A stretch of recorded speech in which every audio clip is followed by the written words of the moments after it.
Hello, everyone, and welcome to this session. I'm Sudha Sharma, and I have the pleasure to be your host for this session.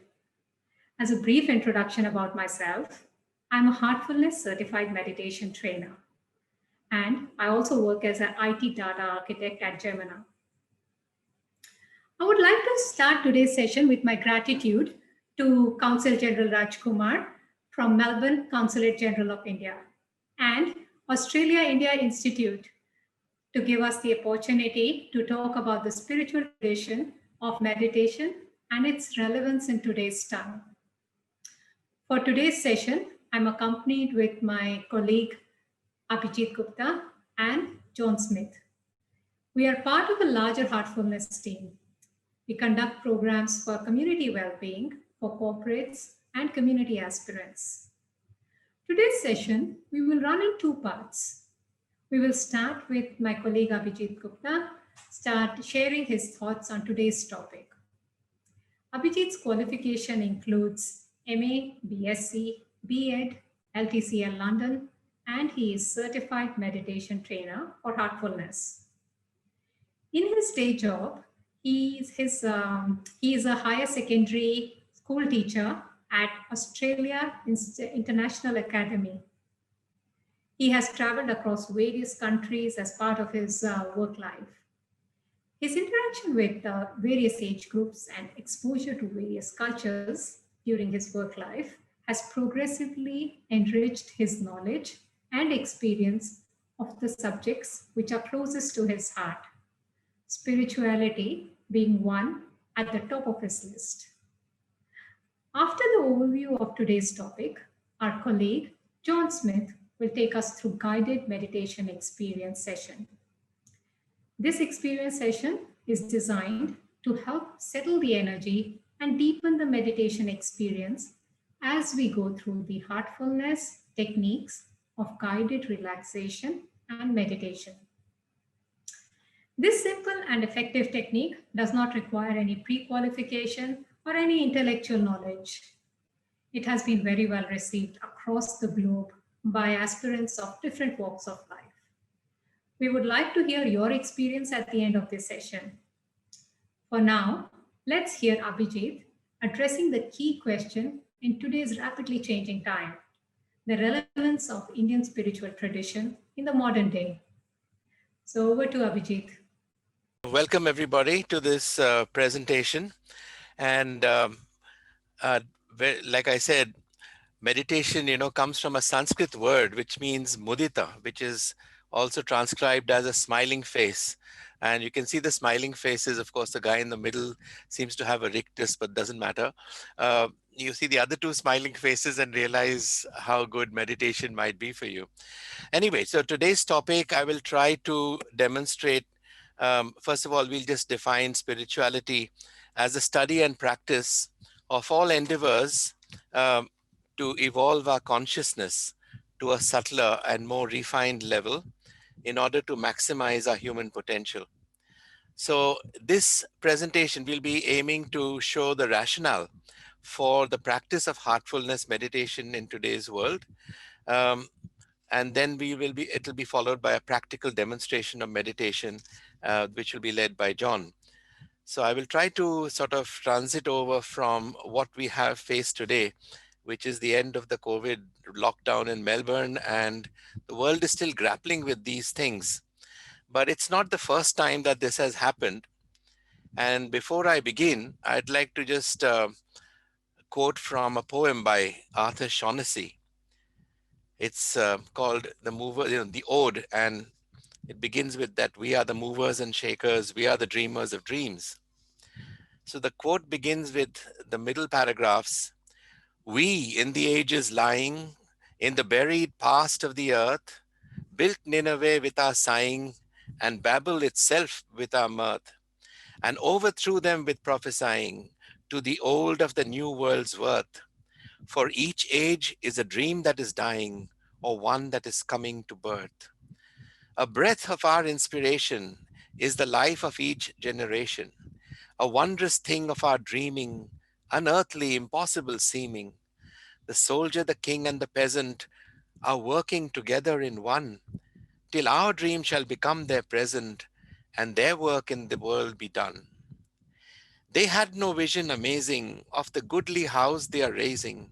They had no divine foreshadowing of the land to which they are going. But on one man's soul it had broken, a light that doth not depart, and his look or a word he had spoken wrought flame in another man's heart. So, coming to the past, each age is a dream that is dying or one that is coming to birth. We see this in the cycles of civilization, like we reach certain nodal points of our history and then it spirals into another circle above that. So, like this pandemic that we are facing now was faced long back in the Black Death, beginning with the Black Death of Justinian and in the 12th and 13th century. It devastated Europe, nearly 50%, in some places, nearly 100% of the people in villages and towns dying. And it wiped out the whole, the fall of the Roman Empire, and the world entered into cloisters where monks were busy penning the Bible. Everybody went into a very hyper religious mode. There were conflicts of religion. And slowly, when the world emerged from those dark ages, um, if you look at Vincent Cronin's Florentine Renaissance, an introduction, he says, in the towns of the 14th century Italy, notaries had the job of drafting wills and legalizing transfer of property. They were laymen skilled in searching private and civic archives.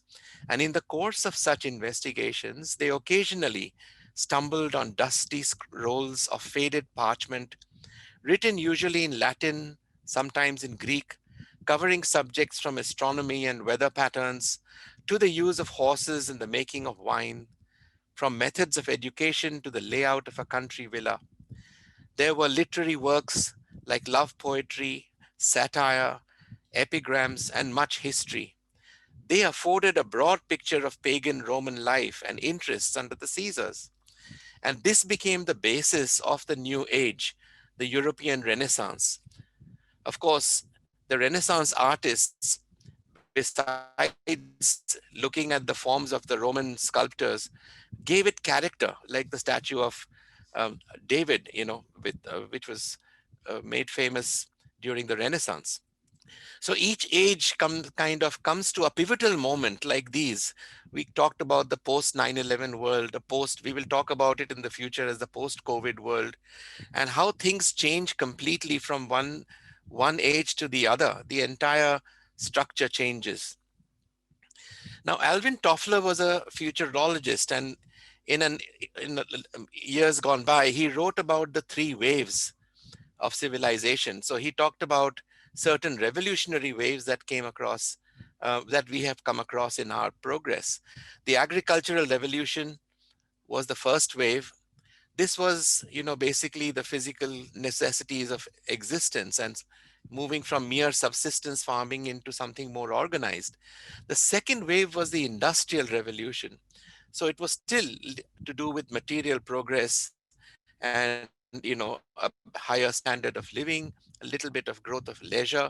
And then what broke upon us were two revolutions, one of which he mentions, the knowledge revolution. That was his third wave, the information revolution, which is kind of carrying on till now. And of course, he probably missed in passing the artistic revolution that was a Renaissance. So the next wave was intuited by people like Herman Bryant, Maynard, and Susan Mertens. So, followed by Maynard and Mertens, they foresaw a radically different future in which business and um, principles and concern for the environment, personal integrity, and spiritual values are integrated. These authors demonstrate the need for a new kind of leadership, managers, and CEOs who embrace an attitude of global stewardship, who define their assets as ideas and information with creativity and vision, who strive for seamless boundaries between work and private lives of their employees. So that brings us to the question that at this cusp of a new age, is it time for the fourth wave to be a spiritual revolution next? And just like As in the Renaissance, people looked back to the past to see what wisdom can be gleaned, because people had forgotten that there were texts of extreme complexity about how battles are run or how cities are planned. But they discovered all, they said, we don't have to reinvent the wheel. We just take what is already done and then build upon that. So it follows closely with the personal journey of a person, according to Maslow's hierarchy of needs. So the Maslow pyramid is well known to most people in academics and in psychology, behavioral sciences, and it talks about the basic physiological needs. Then it is followed by safety and security needs. It is followed by love and belonging, self-esteem, and finally self-actualization. So just like the three waves of Alvin Toffler, the fourth wave, the three waves here are represented by the physical dimension of our needs, of our physical needs. With like no army marches, an army marches on a no army marches on an empty stomach. I think Napoleon observed that.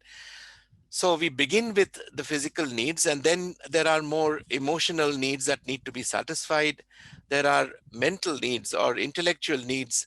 And finally, there is a point of the apex called the self-actualization principle. I look upon this slightly differently. It's more like a three-dimensional pyramid, which I call the Tower of Hanoi's model, wherein you can see that there is a core that runs right through all these different stages of these different hierarchy of needs. And that core is kind of the spiritual heart of things. Without that, the finding of physical needs can become a dark struggle of might is right.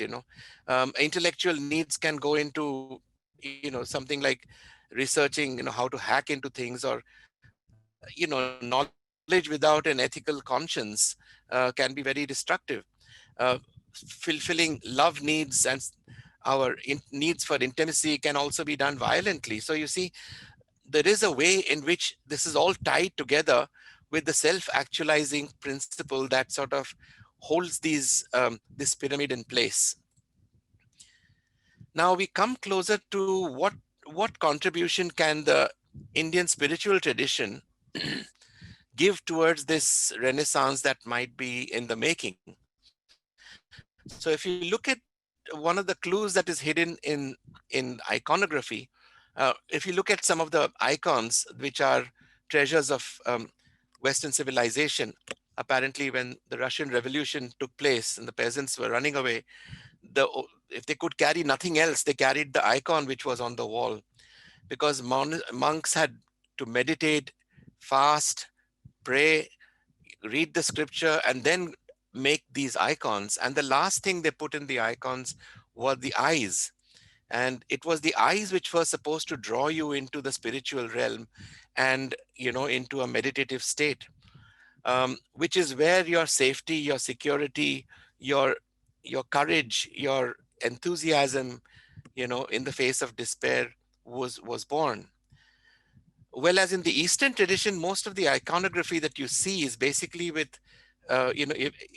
with eyes closed. You can see people who are musicians also, when Eastern musicians sing a raga or something like that, you notice they close their eyes. They're in a different world. They're communicating with something from within, and they are drowning the audience in that same mood. So if you look at the statues of, let us say, Shiva or a Buddha, no matter which culture draws these closed eyes and that steady nose and the closed lips, you can identify it as Buddha instantly. And if you look at it long enough, you can see that it has a certain peaceful radiance that it brings to you. Most of the saints are shown in a meditative pose. That gives you the clue that the Indian spiritual tradition finds its inspiration from within. Now, this balances the Western idea. It's not that one thing is more exclusive than the other. It is said that we need Eastern hearts, but Western minds. And that is precisely the contribution that the spiritual traditions of India can give us. So in India, we know that there is a lot of the secularism in India is not the separation of state and church, of, government and, worship or something like that. It's basically a tolerance for all paths. And if you look at the sacred texts, you can see that these guys are highly neutral in their approach. For example, one of the most prized uh, prayers in the Indian tradition says that from the beginning, middle, and end of all that is, we meditate on the supreme, the source of divine light within that illuminates our entire being and brings inspiration to our minds. That is the Gayatri. And of course, the great statement in the Rig Veda, which says that truth is one, but sages call it with different names. So there is an enormous tradition that no matter how you look at the outer appearances, what is invariable or inevitable is that the inner heart or the core of those traditions has a similar resonance.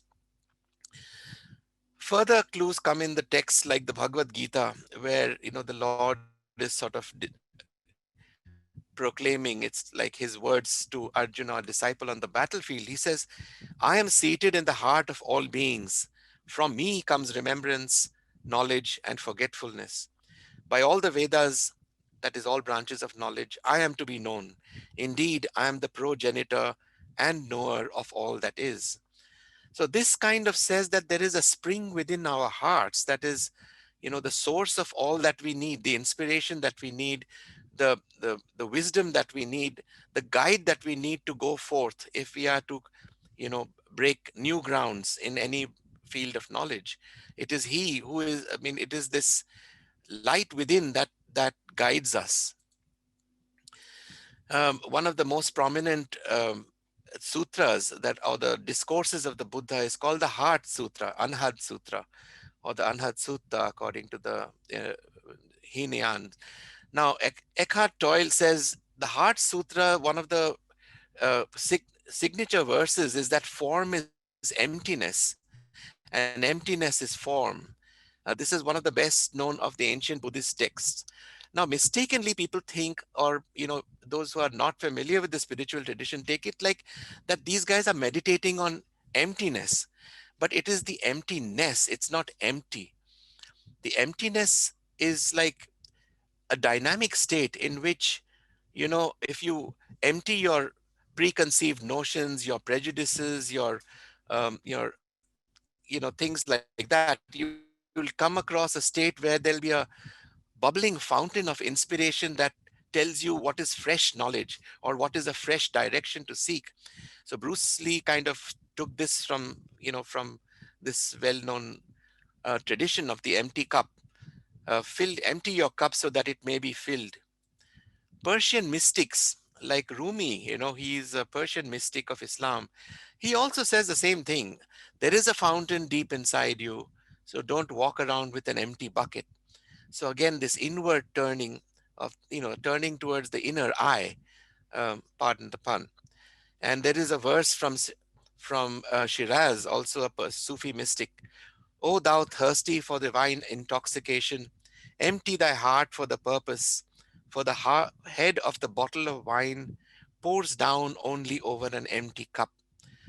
So this is where, we come to the heart of the matter, the inner spiritual tradition. Now, one might wonder that the Indian the spiritual traditions of India, where are they to be found? Because it's a very ancient and living civilization, and there are plenty of books to go through, and you can get lost. You might sort of lose yourself in the forest and not see the trees, or you lose yourself in the trees and not see the forest.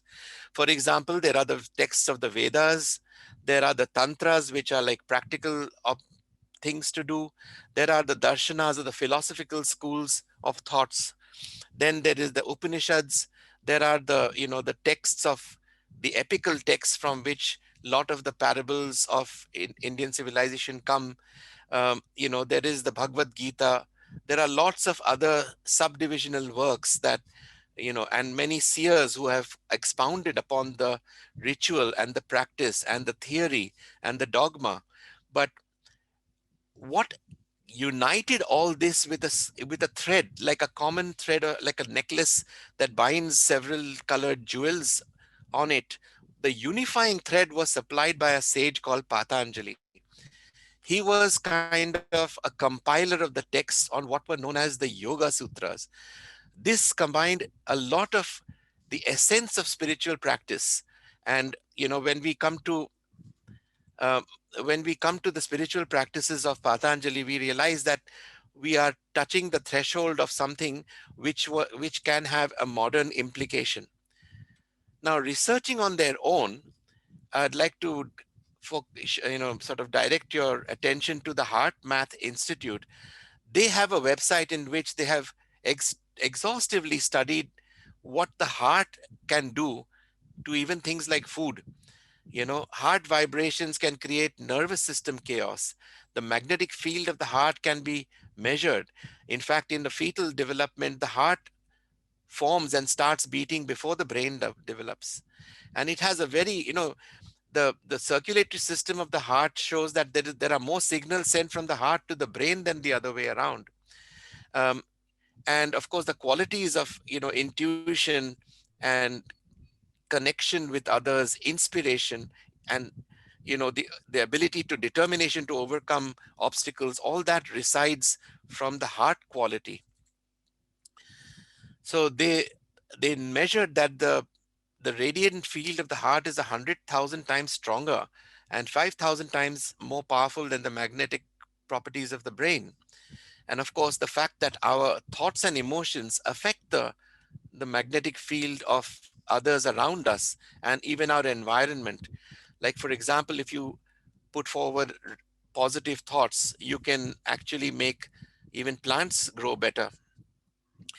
Now, meditation has been studied even with ECG readings of meditating monks, for example, and they've noticed that there are certain brainwave patterns associated with meditation. Like the beta waves are those which are normal to us when our mind is in the normal state of consciousness. But when we go into an relaxed state, the alpha waves begin.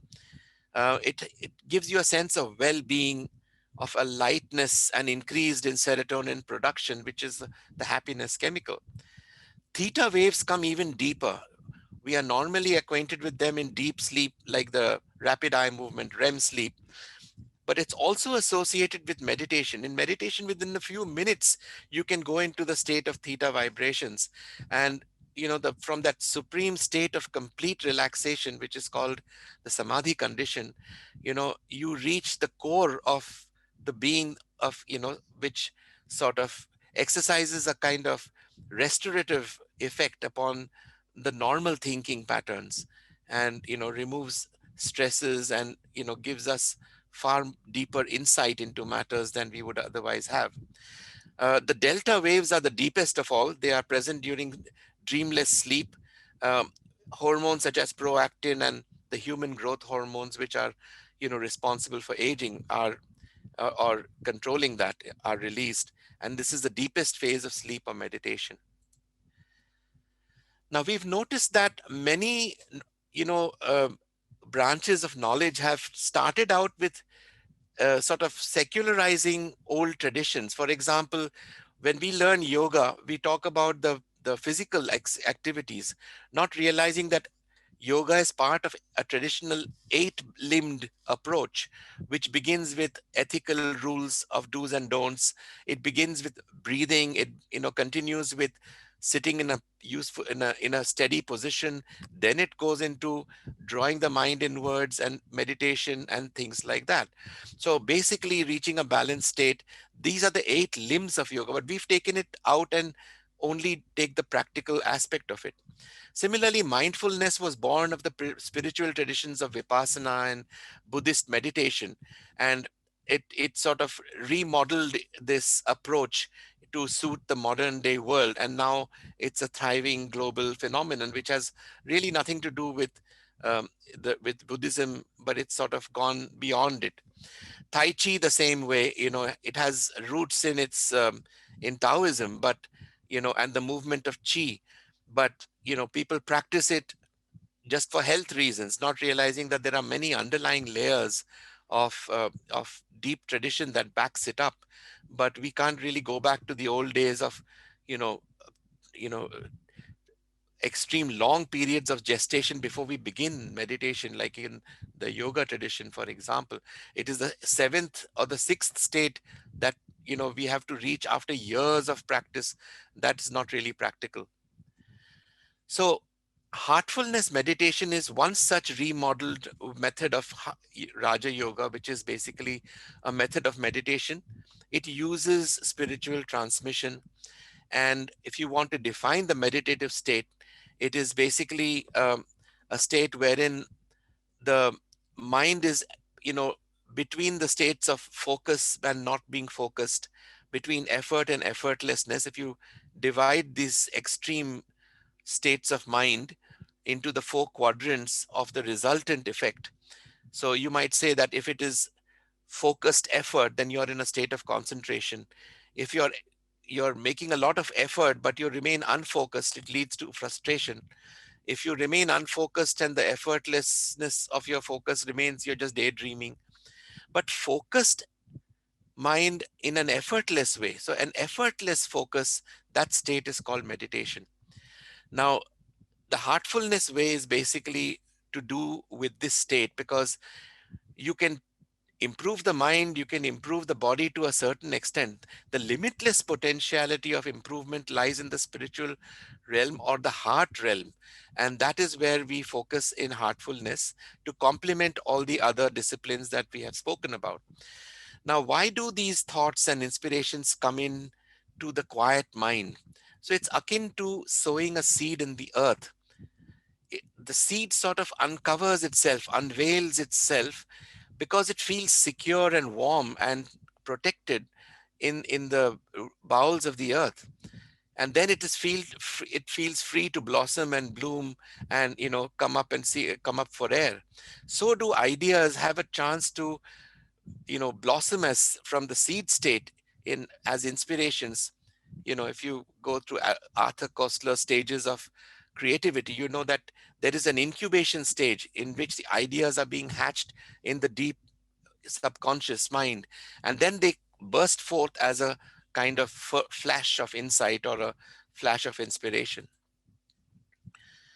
So the heartfulness practice actually goes through the stages, and there are many things to learn about it. Today, we will only be focusing a little bit on relaxation and meditation, but there are deeper things that you can gradually unfold in your practice: how to rejuvenate after a day of being tired, and how to connect to yourself more efficiently at a particular, keeping in time the circadian rhythm of the body's clock. And the purpose of heartfulness meditation is to reconnect to this higher self within, so as to reveal the infinite potential of the heart. Now, this is basically a course that we offer in Udemy and things like that as well. And the heartfulness of approach is taken, it's considered, so it its efficacy has been developed by many people who have practiced it in over 120 countries. We offer courses which are all, of course, free for teachers. There's a leadership program for corporate worlds. There is a G Connect program for the government employees, for the Army, Navy, and Air Force. So we've kind of developed modules based on the same simple principles, but how we can adapt it to different circumstances and different areas of life. And I will let Sudha take over from this, because she will probably give you a little more insight about the books and the literature that is available even on Amazon, like the Heartfulness Way. We have a free magazine. You can even download an app where you can connect with the trainer somewhere in the world and go through a guided process of practice and attend some master classes to get a little deeper understanding of it as well. We have the Heartfulness Institute in Australia, whose website has been constantly being shown. And I will hand it over to Sudha with my last slide. Thank you for your attention. Thanks, Abhijit, for sharing your wise thoughts and inspiring words. It helps us to deepen our understanding how the spiritual practice makes us not calmer, but also more resilient to meet the changing times. Here are a few key points I gathered from the session. India has many spiritual traditions that is elaborated in our script, ranging from Vedas, Buddhists, Heartfulness work. One thing across all spiritual practice is the yoga. It is a common thread unifying all the Indian practices. The purpose of yoga is union of individual with the divine. Brainwave pattern changes are one of the effects practicing meditation, which increases our approach to the deeper wisdom. Heartfulness, heart being the seat of the higher self, essential in supporting the changing times. Now, connecting to our heart effortlessly, let's dive into the second part of today's session with John. John is a certified wellness trainer. He works as a data and sales manager at TTR Print Management and is also the CEO of Heartfulness Institute in Australia. He is very often invited by various charities in Brisbane to support their well-being programs through yoga and meditation. Over to you, John. Thank you, Sura. Thank you, Abhijit. Thank you, guests, for coming along to join us this afternoon. It's my privilege to be able to take you through an experience of heartfulness meditation this afternoon. Just for my own background, I've been interested in Indian spirituality since my late teens, taking up meditation, first of all, transcendental meditation and also yoga practices, and had the great fortune to travel to India in my early 20s and dived a little bit deeper into the practices, and as part of my seeking came across the heartfulness practice, which has been a wonderful transformative practice that I've been following ever since, and being a practitioner and a teacher of heartfulness for the past 33 years. As Abhijit mentioned in one of his slides, he was talking about that meditation is an effortless, focused aspect. And for us to be able to go into that, I'm going to first of all start off with a few little practices that can help us to, first of all, switch off the fight and flight mode and to turn us into the rest and digest mode, so to be a bit more relaxed. So when we go into a bit more relaxed stage, we can be a little bit more focused and a little bit more effortless in moving in towards the meditation. We'll start off with just doing a few little movements, which is just for the shoulders and the neck, just to relax there. So I just want everyone just to sort of just shrug the shoulders a little bit and just tighten up and then just release it and then just relax. And we'll do that another couple of times. So just lift the shoulders up, tighten up, and then relax. And we'll do that one more time. So lifting the shoulders up and then relax.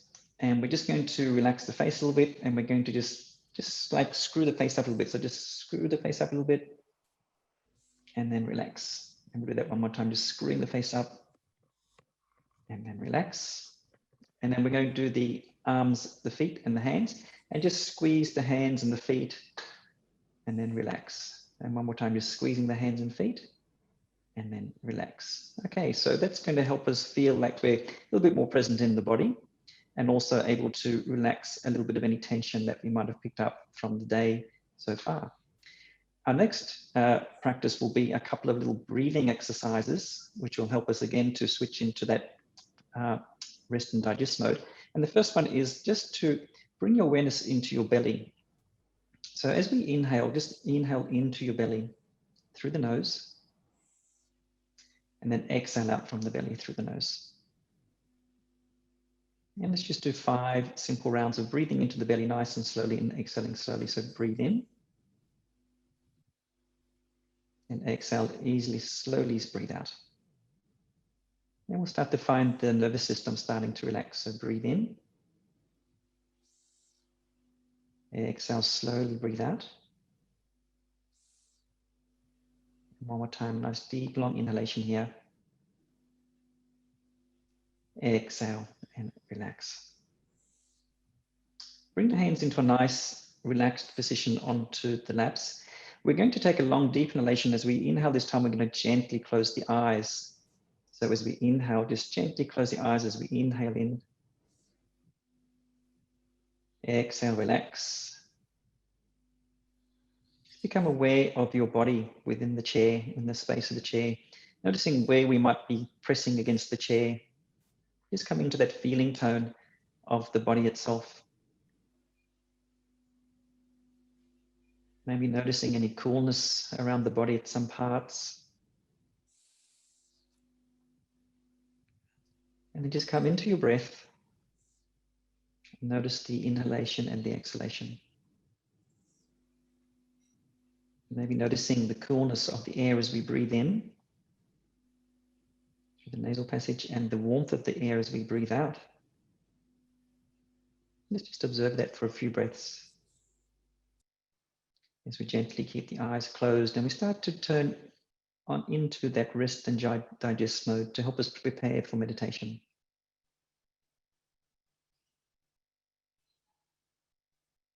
Bring a little smile onto the face. And then we'll take the awareness down towards the toes and we'll just wiggle the toes a little bit. We'll do a little bit of relaxation. Wiggle the toes, allow the toes to relax. And feeling the feet connected to the earth energy. Allow that earth energy to gently come into the feet. It's a healing energy from the earth, relaxing the soles of the feet, the ankles, and then gently moving up through the lower legs into the calves, the shin bones, the knees, allowing the knees and the lower legs to relax. Then allow that healing energy to gently move up through the thighs, allowing the upper legs to relax, the buttocks, and feel that energy move up into the lower spine, into the abdomen, relaxing the internal organs, relaxing the whole spinal cord as we allow that energy to gently move up through the back, into the chest, and into the back of the neck and shoulders. Just allow the neck and shoulders to soften, to try and melt, and feel that melting of the neck and shoulders coming down the shoulders and down into the arms, and feeling that healing energy come down into the arms, the upper arms, into your elbows, the forearms, the wrists and the hands. Take a moment here to feel that life force within the hands and especially on the fingertips. In the Sanskrit terminology, we call that the prana or the life force. And then just allow that energy to move back up into the wrists, through the arms, back up into the shoulders. Relaxing the neck again, and relaxing the back of the head, the top of the head, the forehead, the eyes, temples. Allow the eyelids to become soft. And allow that softness of the eyelids to just spread across the face gently, allowing all the skin and muscles of the face to relax. Relax the lips, the tongue, and the jaw. Let's just take a little snapshot of how we're feeling at this moment with the eyes still gently closed. Just allowing yourself to move into that state of a little bit of inner stillness, a little bit of coming into connecting of that inner calmness within. So we want to move towards connecting to that state of infinite potential. Let us gently take our awareness towards our heart space, connecting into that heart field, connecting to that source of light that's already there, present within us. That divine light that's present within every being. Whether we see the light or not doesn't matter. It's just more of a connecting to feeling and just feeling that light within in a very soft, effortless way. As we rest on that source of light within the heart, Just remain as calm and silent and as still as possible for the next 10 minutes while we meditate together silently. Please start meditation.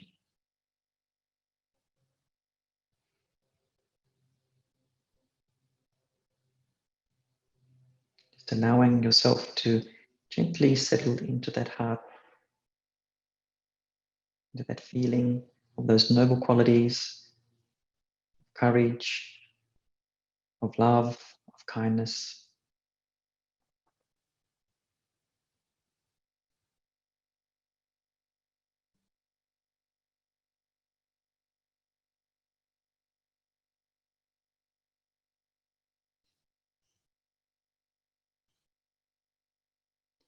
If you do find yourself drifting away at any time, just gently bring yourself back towards that space within the heart without any force.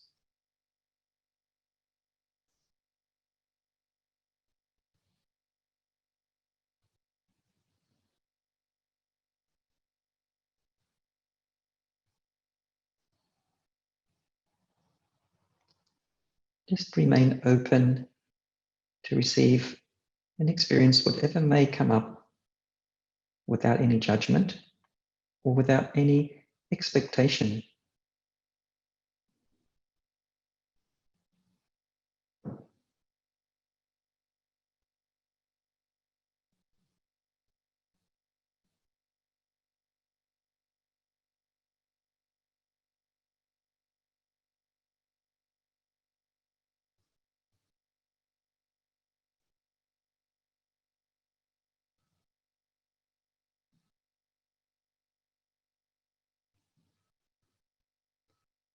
If you do find yourself having thoughts, try not to give attention to those thoughts, but gently keep your awareness towards the heart, connecting to that feeling of love and light within.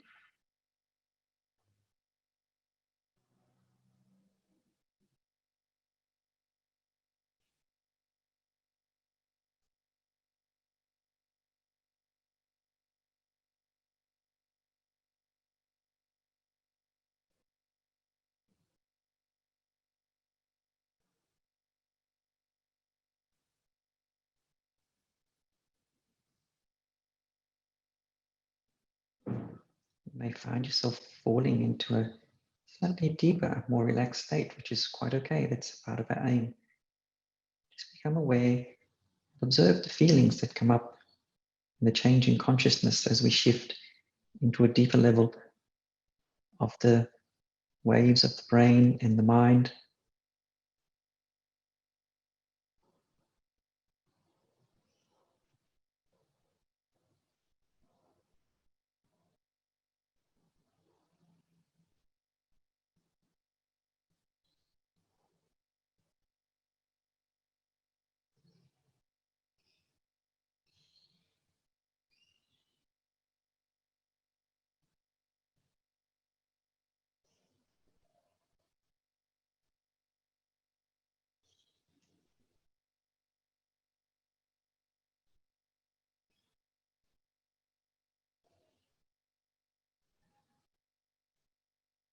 If at any time you feel that you really do need to open your eyes or need to move, please do so, but always then just gently bring yourself back to closing the eyes and remaining into stillness for a few more minutes together.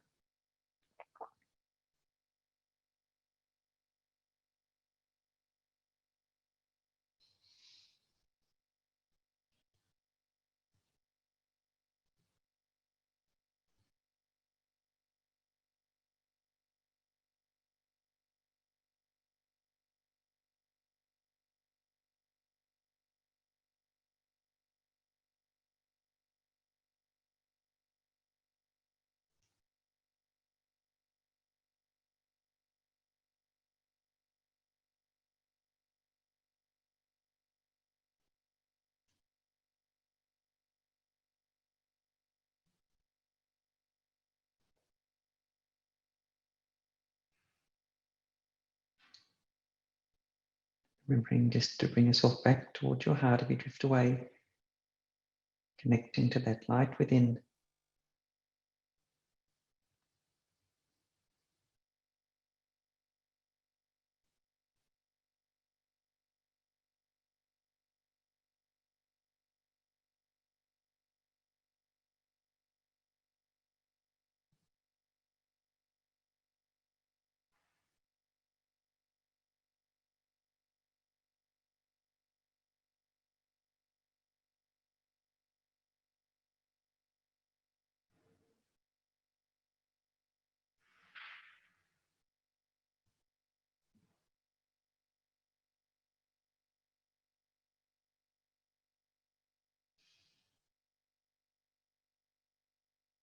You might notice some experience of feelings within the heart itself. You might feel a little bit deeper in your experience of being quiet, meditative.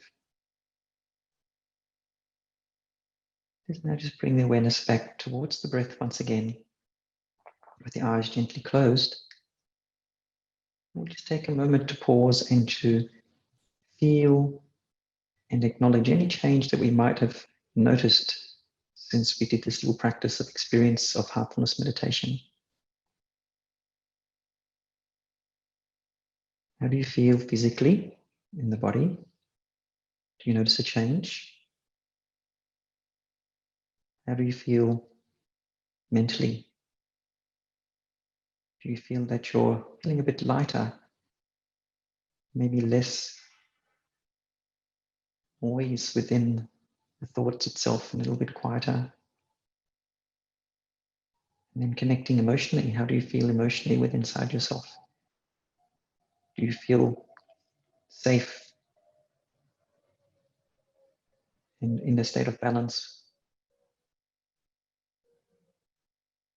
And then spiritually, how do you feel at the deeper levels of yourself?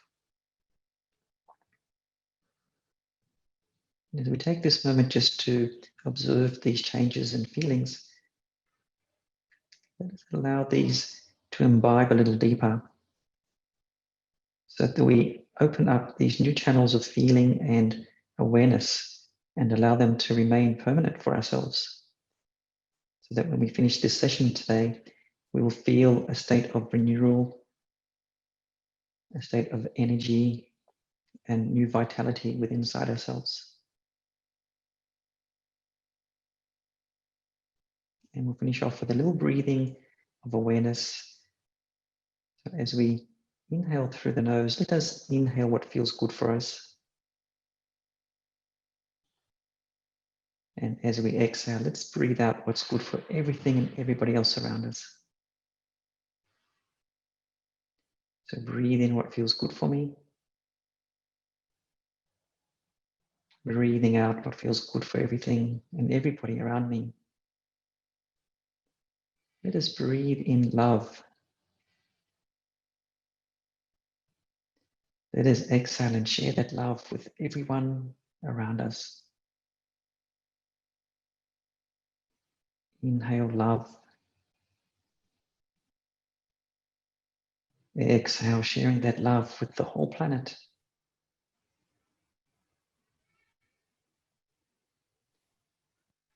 Inhale what feels good for me. Exhale what's good for everything else around me. And then when we're ready, very gently, very mindfully, gently open the eyes.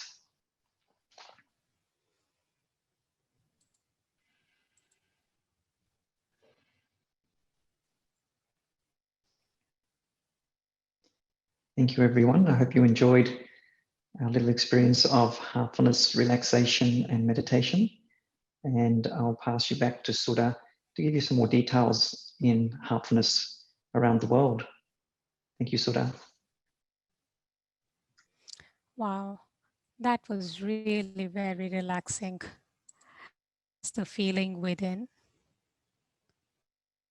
Take a brief note of your experience.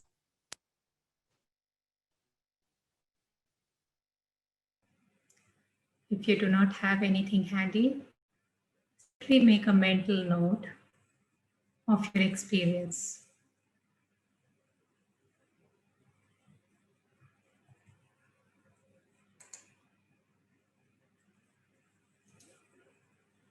Now let's share a couple of insights.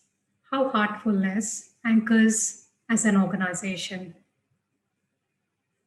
Heartfulness is yoga of meditation. In Australia, the Heartfulness Institute Limited is a not-for-profit organization registered for charity. The Institute is a United Nations recognized body that operates across the world with localized centers across the globe. In recent months, Heartfulness Institute celebrated International Day of Yoga and International Day of Peace across all the major cities in Australia. It has its current headquarters at Kanha Shantivanam in Telangana state of India. The name in Sanskrit is a Sanskrit word which literally translates to Forest of Peace. This headquarter has the largest meditation hall of the seating capacity of 100,000 at any given point in time. It has a strong presence across the globe with all services free of charge. As you can see, we have around 160 countries where heartfulness is practiced. There are 250 meditation retreats and centers worldwide. There's 6,000 community places for group meditations and 10,000 plus trainers volunteering their time to support meditation for various aspirants.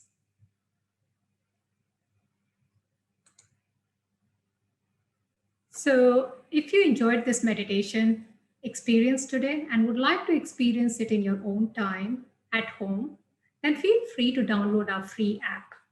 Our app is called Hearts app, and it is available on iOS and Android. This app gives you the opportunity and flexibility to run this session in your own time, and this app allocates you a live trainer from across the world at any time of the day.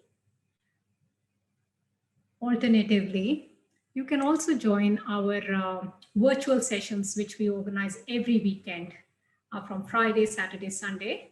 You can book yourself on the link provided. I have shared this link on the chat box. Feel free to click on those links and register yourself. So these 3 days are generally 45-minute sessions. Once you register, one of the trainers will contact you and we can have a session with the trainer. Alternatively, if you want, you can reach out to us from various other channels across for exploring this further. We look forward to connecting with you all. I would like to finally close this session with a big thank you from all of us at Heartfulness Institute. Our gratitude to Consul General Raj Kumar from Melbourne Consulate General of India and Australia India Institute to give us this opportunity to talk about spiritual traditions of meditation and its relevance in today's time. Thank you all.